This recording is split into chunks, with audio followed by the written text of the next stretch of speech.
I cheated on my second husband with our boss, married him, and 10 years later, I'm in the middle of a divorce, pregnant with my ex-husband's baby. So we're jumping back into the story. We're at the part where I joined the mommy group and I'm showing my boobs on the internet. It wasn't like just the general internet. It was this mommy group. There was like 15 or 16,000 people in it. It was absolutely crazy.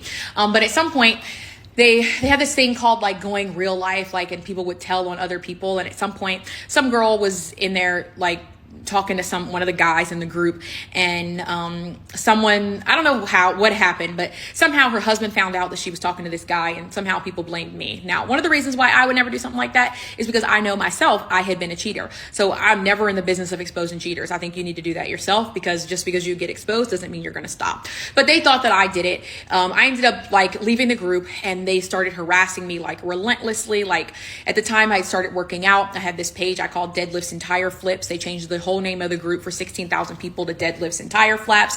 I was getting about a dozen messages a day, people telling me to unalive myself, just being absolutely ridiculous. Now, mind you, the entire time I'm in this group, people wanted to be my friend because I was funding their birthdays, Halloween, their kids' birthday parties. Like people's houses would burn down, and I would, send them $500 or spend $300 per person on birthdays. And there's 16,000 people in this group. There was like a core group of a couple hundred that kind of participated in they were like the leaders of the group, I guess you could say. But I did make some really great friendships, some friendships that I still have now. And if you're one of those people and you and I still talk, please know that I'm not talking about you. I love you. You are one of the good ones, but we all get mixed up in some stuff that I do really regret. But those people now, literally 6 years later, here's why I think they got mad at me. They got mad at me because I started to lose weight.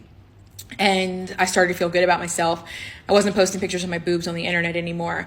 And there was this one girl that was just always just very angry with me and didn't like me. And I personally don't like her.